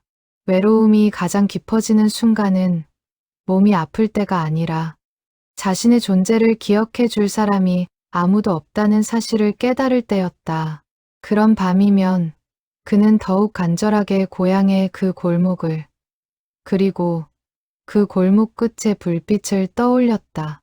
그러던 어느 밤 그는 마당 한쪽에서 낡은 동시집 한 권을 발견했다.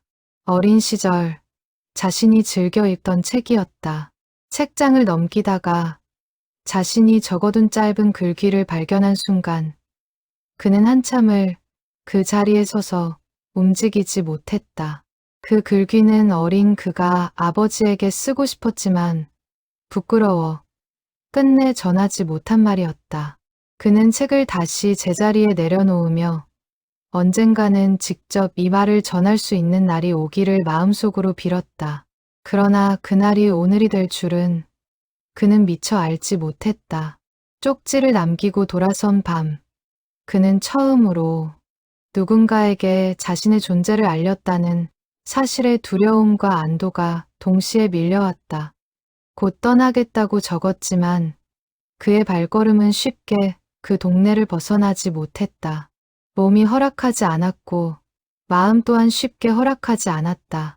그는 그렇게 떠난다는 말을 품은 채로 며칠을 더 그 자리에 머물렀다. 그날 새벽도 마찬가지였다. 인력시장으로 향하기 위해 조심스레 마당을 가로지르던 그는 평소와 다른 기척을 느끼지 못했다. 어둠 속에서 누군가의 손이 자신의 팔을 강하게 붙잡았을 때 그는 본능적으로 몸을 뒤로 빼며 빠져나가려 했다. 그러나 그 손은 생각보다 단단했다. 몸싸움 속에서 그는 무심코 입 밖으로 내뱉었다. 제발 놓아주세요. 그 순간 붙잡았던 손에서 힘이 빠지는 것을 느꼈다.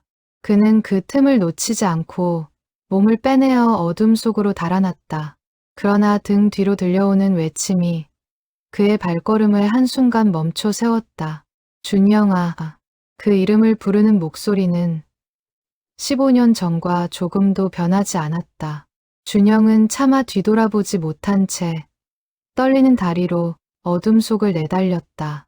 가슴 속에서는 그 자리에 멈춰 서고 싶은 마음과 도망쳐야 한다는 마음이 격렬하게 맞부딪혔다. 그는 결국 끝까지 뒤돌아보지 않은 채 골목 끝으로 사라졌다. 그러나 그 외침은 오래도록 그의 귓가에서 떠나지 않았다. 보온병을 마루에 내놓은 지 사흘이 지났다. 첫날과 둘째 날, 보온병은 새벽이 되면 비워진 채 제자리에 놓여 있었다. 누가 가져갔는지 확인할 수는 없었지만 만호는 그것만으로도 마음이 놓였다. 그는 매일 저녁 다른 반찬을 곁들여 죽을 끓였고 작은 쪽지를 함께 남겼다. 쪽지에는 별다른 말을 적지 않았다.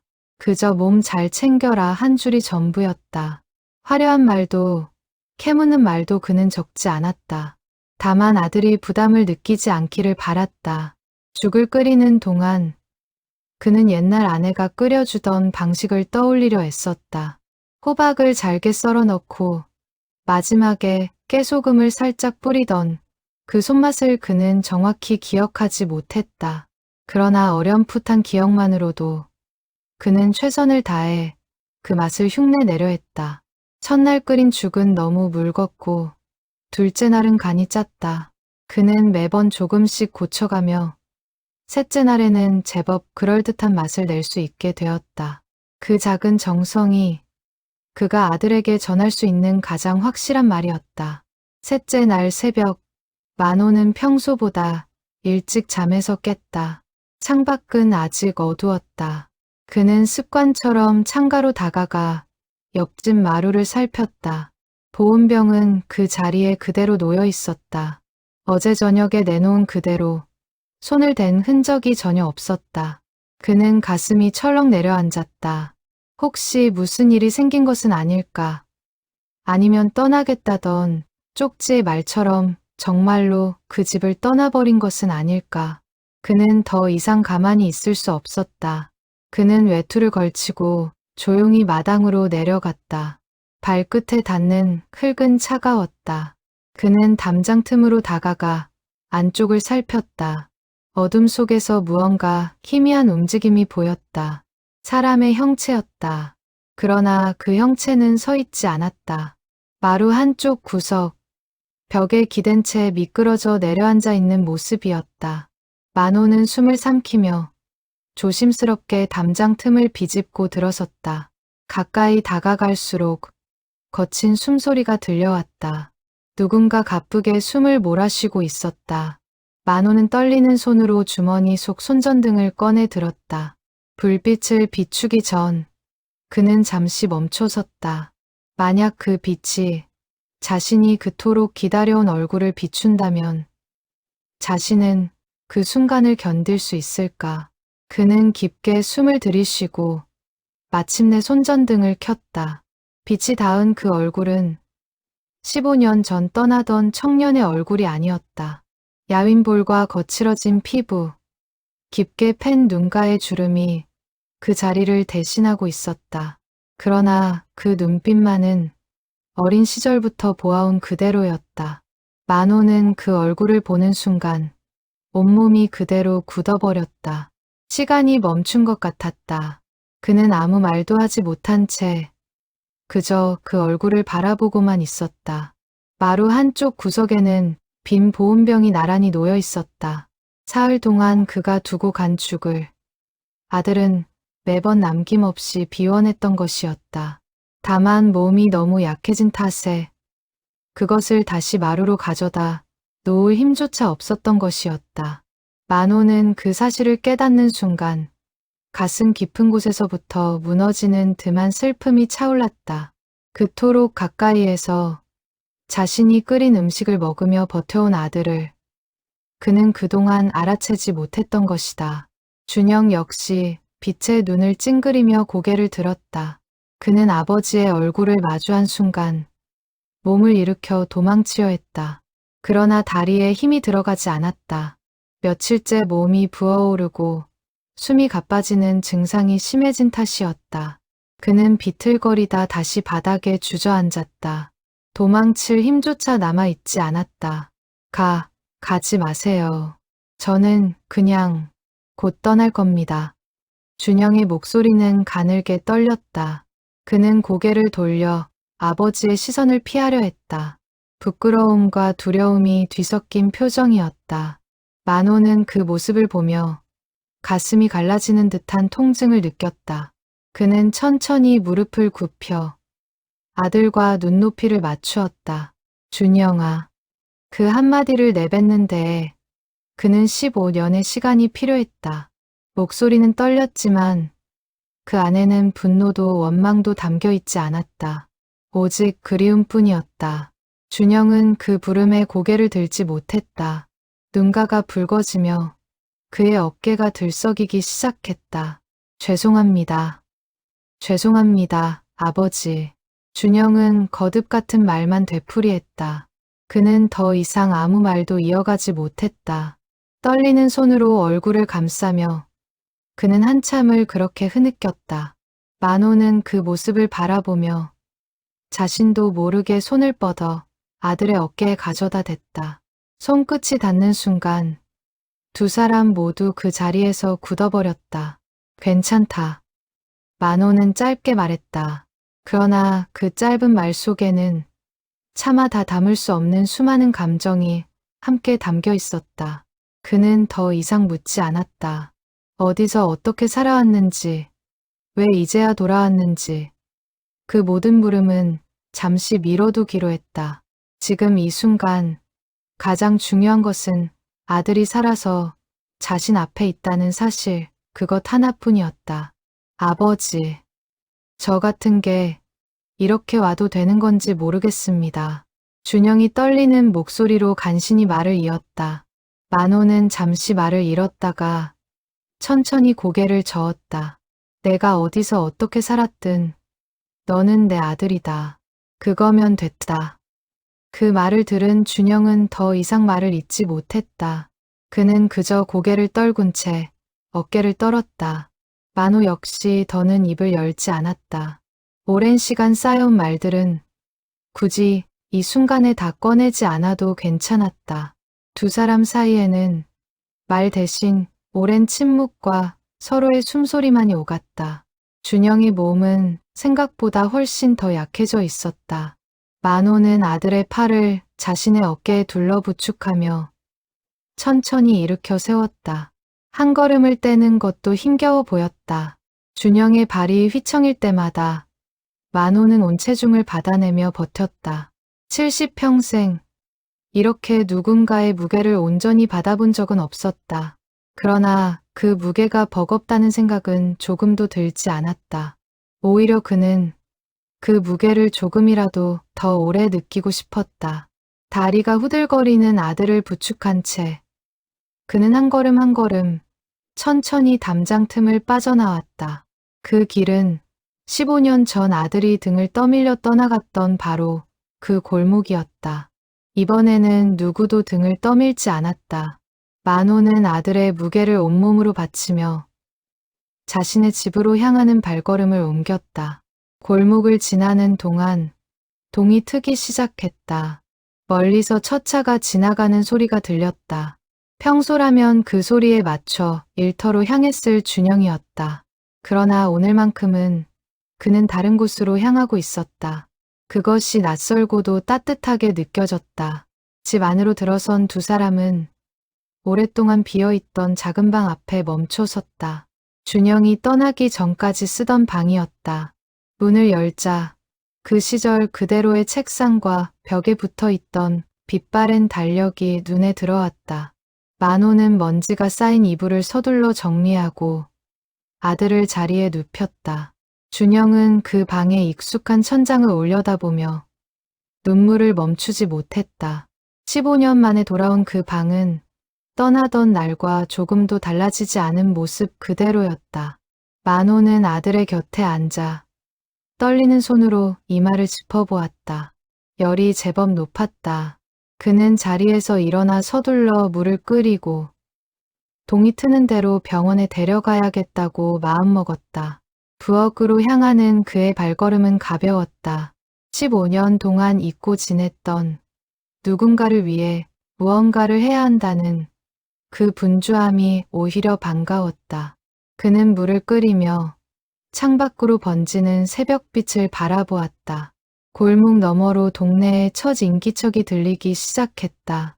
평소처럼 새벽 운동을 나서는 노인의 발소리, 멀리서 우는 닭의 울음소리가 차례로 들려왔다. 어제까지만 해도 그 모든 소리가 그저 무료한 일상의 배경음이었지만 오늘 아침만큼은 모든 것이 새롭게 들렸다. 만호는 따뜻한 물 한 그릇을 받쳐 들고 작은 방으로 돌아갔다.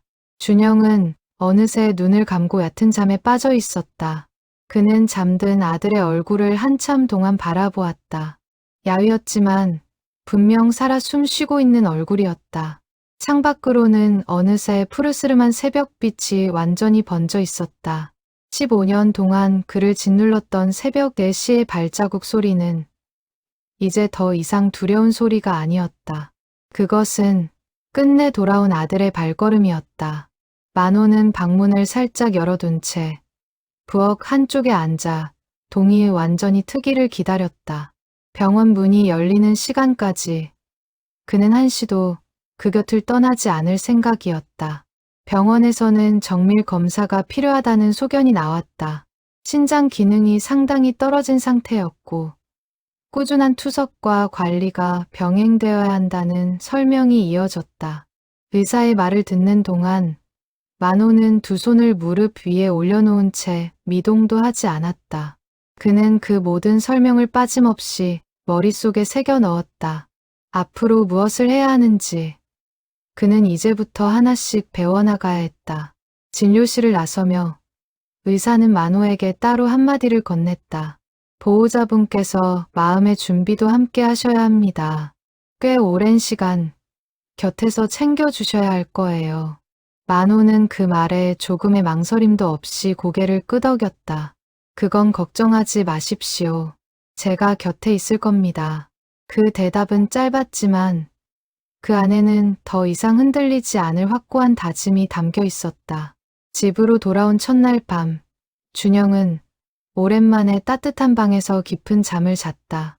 만호는 그 곁을 지키며 아들의 숨소리가 평온한지 몇 번이고 확인했다. 그러나 둘째 날 밤이 되자 그동안 눌러두었던 감정들이 서서히 수면 위로 떠오르기 시작했다. 안도와 그리움이 지나간 자리에 15년 동안 쌓여온 원망과 서운함이 고개를 들었다. 왜 한 번도 연락을 안 했느냐. 만호는 마침내 그 말을 꺼냈다. 목소리는 낮았지만 그 안에는 오랫동안 눌러왔던 떨림이 섞여 있었다. 준영은 고개를 들지 못했다. 부끄러웠습니다. 사업도 망하고 몸도 이렇게 되고 이런 모습으로는 차마 찾아갈 수가 없었습니다. 내 엄마가 너를 얼마나 기다리다 갔는지 아느냐. 그 말이 나오는 순간 준영의 몸이 크게 떨렸다. 그는 두 손으로 얼굴을 감싸며 끝내 참았던 울음을 터뜨렸다. 알고 있습니다. 한참 지나서야 알았습니다. 그 소식을 듣고 저는 죄인입니다. 아버지. 어머니 마지막 가시는 길도 지켜드리지 못한 죄인입니다. 만호 역시 그 말에 가슴이 무너져 내렸다. 그는 한동안 아무 말도 하지 못한 채 천장을 올려다보았다. 아내가 떠나기 전 마지막까지 아들의 이름을 부르던 모습이 떠올랐다. 그 순간의 슬픔이 다시 밀려오자 그는 목이 메어 말을 잇지 못했다. 내가 떠나던 날 나도 너에게 모진 말을 했다. 그것이 평생 후회로 남았다. 만호의 목소리가 갈라졌다. 그는 그날 밤 아들의 등을 떠밀며 내뱉었던 말들을 한마디씩 떠올렸다. 안정된 길을 마련해 준 자신의 마음을 몰라준다며 쏘아붙였던 말. 차라리 나가서 고생을 해보라며 문을 걸어 잠갔던 그 손길까지 그 모든 것이 이제는 날카로운 가시처럼 그의 가슴을 찔렀다. 아닙니다, 아버지. 제가 어리석었습니다. 아버지의 마음을 헤아리지 못하고 제 욕심만 부렸습니다. 인쇄소를 차리겠다고 고집을 부린 것도 결국 저 혼자만의 욕심이었습니다. 아니다.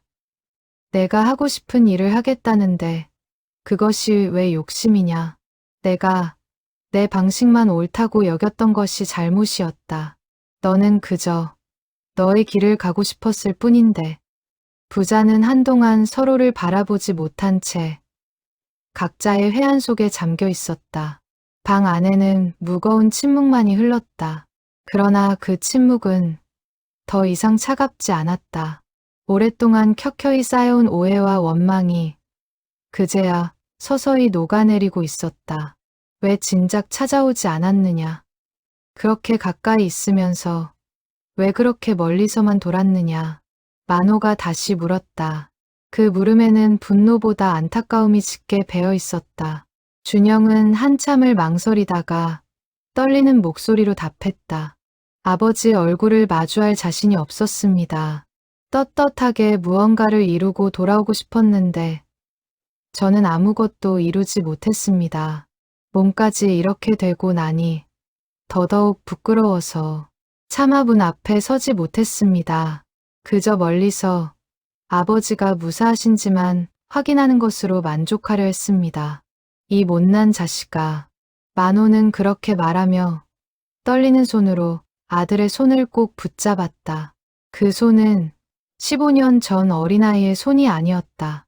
거칠고 마디진 오랜 고생의 흔적이 가득한 손이었다. 그는 그 손을 어루만지며 마침내 참아왔던 눈물을 흘렸다. 내가 떳떳해야만 돌아올 수 있는 곳이라고. 누가 그러더냐. 이곳은 그냥 내 집이다. 잘 되든 못 되든 아프든 건강하든 너는 언제든 돌아올 수 있는 곳이었다. 그걸 내가 진작 말해주지 못해서 그게 내 잘못이다.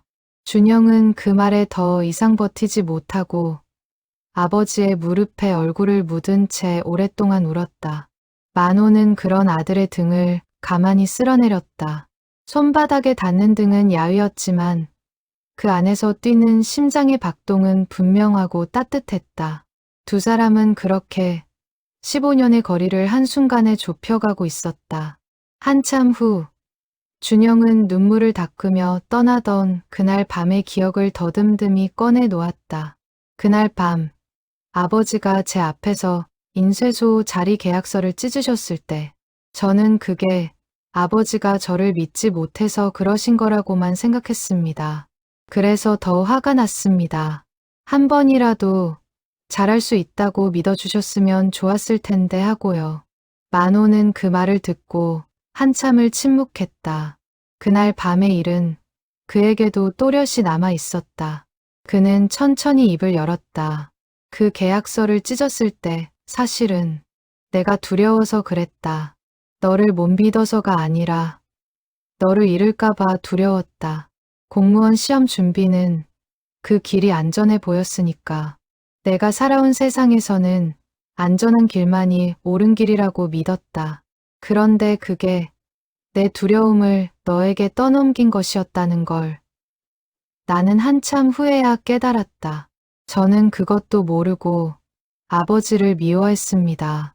떠나서도 한동안은 아버지를 원망하는 마음으로 버텼습니다.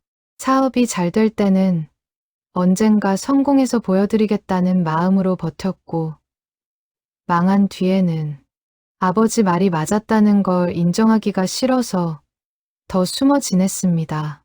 맞고 그르고가 무슨 상관이냐. 내가 살아만 있으면 그걸로 됐다. 사업이 잘 되고 못 되고는 그 다음 일이다. 만호의 말에 준영은 다시 고개를 떨구었다. 그는 한참을 망설이다가 어머니에 대한 이야기를 꺼냈다.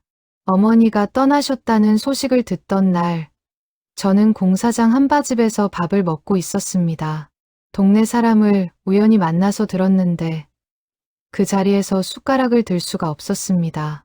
그날 이후로 며칠 동안 아무것도 먹지 못했습니다. 내 엄마는 떠나기 전까지도 내 걱정만 했다. 행여 어디서 굶고 다닐까, 아프지는 않을까. 매일 밤 내 방문을 열어보며 언제든 돌아오면 바로 쓸 수 있게 이불을 정돈해 두었다. 그 말을 들은 준영은 더 이상 말을 잇지 못했다. 그는 두 손으로 얼굴을 감싼 채 한참을 그렇게 울었다. 만호 역시 눈시울이 붉어진 채 아무 말 없이 그 곁을 지켰다. 두 사람의 울음은 서로를 향한 질책이 아니라 함께 흘려보내는 위로였다. 밤이 깊어가는 동안 두 사람은 그동안 미뤄두었던 수많은 이야기들을 천천히 나누었다. 준영은 인쇄소를 운영하던 시절의 작은 자랑들을 들려주었다. 처음으로 찍어낸 명함을 손님에게 건네던 날의 떨림, 작은 가게라도 자신의 이름을 걸고 운영했던 보람을 이야기할 때 그의 목소리에는 잠시 생기가 돌았다. 만호는 그 이야기를 들으며 처음으로 아들이 걸어온 길이 결코 헛되지 않았음을 느꼈다. 실패로 끝났을지언정 그 시간 속에는 분명 아들 나름의 최선이 담겨 있었다. 만호 또한 극장에서 영사기를 돌리던 옛 시절의 추억을 들려주었다. 필름이 돌아가는 소리, 객석을 가득 채운 사람들의 웃음과 탄식, 그리고 그 모든 빛과 그림자를 다루던 자신의 손끝에 대한 자부심을 이야기했다. 준영은 그 이야기를 들으며 어린 시절 아버지를 따라 극장 영사실에 몰래 들어갔던 기억을 떠올렸다. 그때 아버지의 뒷모습이 얼마나 크고 단단해 보였는지를 말하자 만호는 예시를 떠올리며 오랜만에 옅은 웃음을 지었다. 서로의 지난 15년이 모두 채워지지는 못했지만 그날 밤의 대화는 그 빈자리를 조금씩 메워가고 있었다. 창밖으로 별빛이 스러질 무렵 부자는 비로소 나란히 잠이 들었다. 그날 이후 만호의 하루는 완전히 달라졌다. 그는 매주 정해진 요일마다 아들을 데리고 병원을 찾았다. 투석실 앞 의자에 앉아 몇 시간씩 기다리는 일이 늘었지만 그는 한 번도 지친 기색을 보이지 않았다. 오히려 그는 그 기다림의 시간이 소중하게 느껴졌다. 아들을 위해 무언가를 할 수 있다는 사실 자체가 그에게는 오랫동안 잃어버렸던 삶의 의미를 되찾아주는 것이었다. 식단 관리도 그의 새로운 일과가 되었다. 그는 보건소 간호사에게 신장질환에 좋은 음식들을 꼼꼼히 적어 받아왔다. 나트륨을 줄이고 단백질 양을 조절하는 식단을 짜는 일은 처음에는 서툴렀지만 그는 매일 조금씩 익숙해져 갔다. 그가 평생 다뤄온 것은 필름과 영상이었지만 이제는 저울과 계량 스푼을 다루는 법을 새로 배우고 있었다. 그는 그 모든 과정이 조금도 귀찮지 않았다. 오히려 아들의 혈색이 조금씩 좋아지는 것을 볼 때마다 그는 깊은 보람을 느꼈다. 동네 사람들도 차츰 그 사정을 알게 되었다. 처음에는 수상한 발자국 소리로 만호를 비웃었던 이장도 사정을 전해 듣고는 찾아와 조용히 사과를 건넸다. 내가 그때 괜한 소리만 했구려. 미안하오. 만호는 그 사과를 받으며 더는 예전의 서운함을 마음에 담아두지 않았다.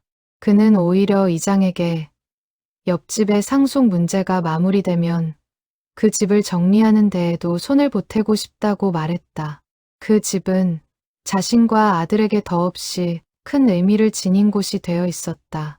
몇 주 뒤 옆집의 상속 분쟁도 마침내 정리되었다는 소식이 들려왔다. 멀리 사는 친척들이 집을 처분하기로 합의했다는 것이었다. 이장은 만호를 찾아와 혹시 그 집을 인수할 생각이 있는지 조심스럽게 물었다. 만호는 오랫동안 그 집을 바라보다가 고개를 끄덕였다. 형편이 넉넉하지는 않았지만 그는 평생 모아온 작은 적금을 깨어 그 집을 사들이기로 결심했다. 그 집은 아들이 15년의 방황 끝에 다시 자신에게로 이어져 온 곳이었다. 그는 그 의미를 그냥 흘려보내고 싶지 않았다. 준영은 그 소식을 듣고 처음에는 말리려 했다. 그 돈은 아버지 노후를 위해 남겨두셔야지요. 그러나 만호는 단호했다. 그 집에서 너는 15년 동안 외롭게 새벽을 견뎌냈다. 이제는 그 집도 따뜻한 기억으로 바뀌어야 하지 않겠느냐.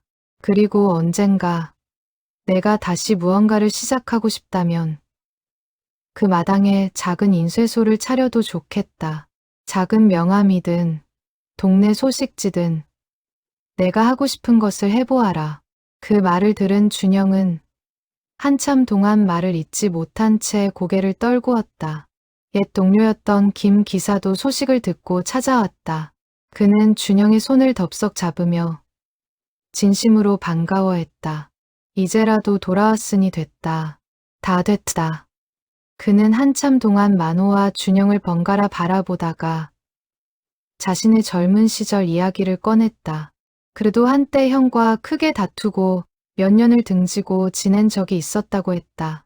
그땐 그게 영원할 줄 알았는데 결국 다 풀리더라. 가족이라는 게 그런 거더라고. 그 말에 만호는 조용히 고개를 끄덕였다. 김 기사는 종종 들러 만호와 함께 차를 마시며 준영의 회복을 함께 응원했다. 동네 슈퍼 주인 여자도 마찬가지였다. 그녀는 새벽마다 우유를 사가던 손 떨리는 남자가 만호의 아들이었다는 사실을 알고는 한동안 말을 잇지 못했다. 이후로는 만호가 가게에 들를 때마다 신장질환 환자에게 좋다는 식재료를 따로 챙겨주곤 했다. 물론 모든 과정이 순탄하지만은 않았다. 준영은 여전히 자신이 짐이 되는 것은 아닌지 두려워했다.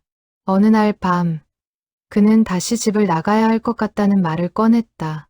아버지께 너무 큰 부담을 드리는 것 같습니다. 저 혼자 어떻게든 다시 해보겠습니다. 그 말을 들은 만호는 단호하게 고개를 저었다. 부담이라니. 너를 돌보는 일이 나에게는 부담이 아니라 살아갈 이유다. 15년 동안 나는 그저 멈춰있는 사람처럼 살았다. 내가 돌아오고 나서야 나는 다시 살아야 할 이유를 찾았다. 그러니 다시는 그런 말 하지 마라. 준영은 그 말에 눈물을 글썽이며 더 이상 떠난다는 말을 입에 담지 않았다. 그날부터 그는 몸이 허락하는 한도 안에서 작은 일을 거들기 시작했다. 마당에 풀을 뽑고 빨래를 널고 아버지의 식사를 함께 준비했다. 처음에는 손에 익지 않아 서툴렀지만 시간이 지날수록 두 사람의 손발은 차츰 맞아갔다. 만호가 마당을 쓸면 준영이 화단에 물을 주었고 준영이 빨래를 널면 만호가 그 옆에서 햇볕에 잘 마르도록 자리를 봐주었다. 거창한 일은 아니었지만 그 작은 행동들 속에서 두 사람은 조금씩 잃어버린 시간을 되찾아갔다. 저녁이면 두 사람은 마루에 나란히 앉아 라디오를 들었다. 만호가 평생 즐겨 듣던 옛 노래가 흘러나올 때면 그는 가만히 가락을 흥얼거렸고 준영은 그 모습을 곁에서 조용히 지켜보았다. 가끔은 동네를 함께 산책하기도 했다. 처음에는 몇 걸음만 걸어도 숨이 가빠지던 준영이었지만 시간이 지나면서 걸을 수 있는 거리가 조금씩 늘어났다. 그 작은 변화 하나하나가 만호에게는 더없이 큰 기쁨이었다. 투석 치료가 안정적으로 자리를 잡으면서 준영의 건강도 서서히 회복되기 시작했다. 의사는 정기적인 관리만 잘 이어진다면 충분히 일상생활을 영위할 수 있다고 말했다. 그 말을 들은 만호는 병원 복도에서 한참 동안 두 손을 모으고 서 있었다. 그것은 그가 오랫동안 잊고 지냈던 누군가를 향한 진심 어린 감사의 기도였다. 병원을 나서는 길, 두 사람은 근처 분식집에 들러 따뜻한 우동 한 그릇을 나누어 먹었다.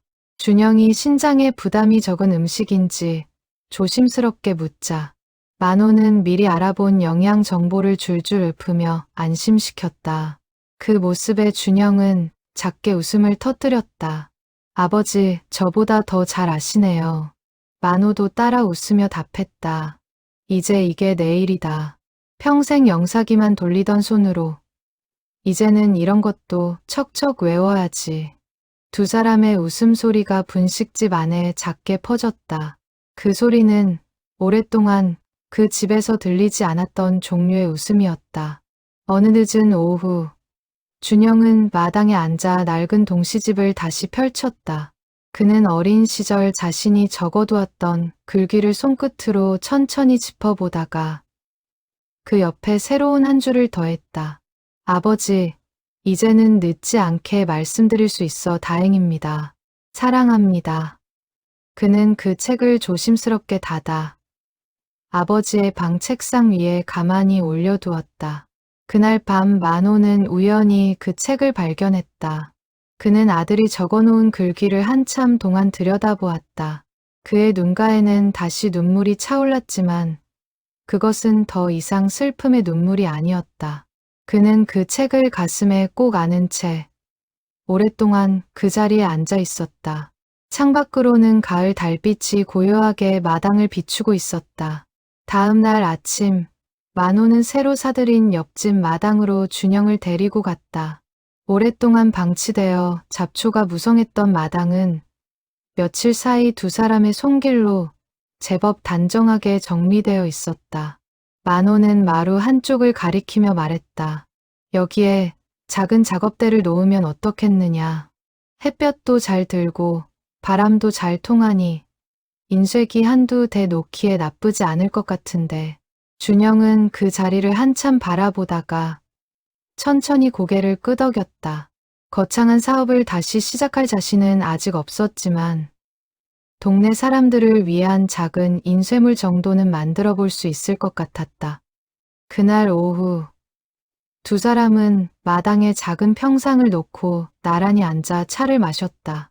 멀리서 아이들이 뛰어노는 소리와 동네 어른들이 두런두런 나누는 이야기 소리가 골목을 타고 들려왔다. 만호는 그 평화로운 풍경을 바라보며 비로소 마음 한구석이 완전히 채워지는 것을 느꼈다. 15년 동안 그를 짓눌렀던 새벽 4시의 발자국 소리는 이제 완전히 다른 의미로 남게 되었다. 그것은 두려움의 소리가 아니라 끝내 돌아온 아들을 향한 그리움이 빚어낸 가장 절실한 기다림의 소리였다. 겨울이 지나고 봄이 찾아왔다. 옆집 마당의 매화나무에는 작은 꽃망울이 하나둘 맺히기 시작했다. 만호는 아침마다 그 나무를 바라보며 겨울 동안 죽은 듯 보였던 가지에서 새로운 생명이 움트는 모습의 깊은 감회를 느꼈다. 그것은 마치 자신과 아들이 지나온 15년의 겨울과도 같았다. 멈춰 있던 것처럼 보였지만 그 안에서는 끝내 다시 피어날 무언가가 조용히 자라고 있었던 것이다. 준영의 건강은 꾸준한 관리 속에서 안정을 찾아갔다. 얼굴에는 조금씩 살이 오르기 시작했고 걸음걸이에도 힘이 붙었다. 그는 더 이상 새벽 인력시장으로 향하지 않았다. 대신 옆집 마당에 작은 작업대를 마련하고 동네 사람들의 부탁을 받아 작은 인쇄물들을 만들기 시작했다. 마을 회관의 행사 안내문, 작은 가게의 명함, 손글씨를 인쇄로 옮긴 청첩장까지 그의 손끝에서 다시 종이와 잉크의 냄새가 피어났다. 마을 사람들은 그 작은 작업실을 자연스럽게 드나들기 시작했다. 처음에는 호기심으로 찾아왔던 이들도 시간이 지나면서 준영의 꼼꼼한 솜씨에 감탄하며 단골이 되어갔다. 그는 더 이상 부끄러움 속에 숨어 지내지 않았다. 사람들과 눈을 마주치며 인사를 나누고 가끔은 먼저 안부를 묻기도 했다. 그 모습을 지켜보는 만호의 얼굴에는 늘 옅은 미소가 떠나지 않았다. 어느 날 동네 부녀회에서 작은 봄맞이 잔치를 준비한다는 소식이 들려왔다.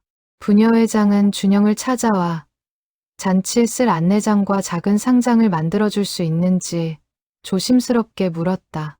준영은 처음으로 동네 행사를 위한 인쇄물을 맡게 된다는 사실에 며칠 밤을 새워가며 정성껏 작업했다.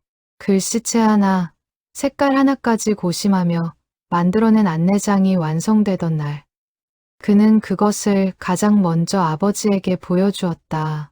만호는 그 종이를 두 손으로 받아들고 한참 동안 들여다보았다.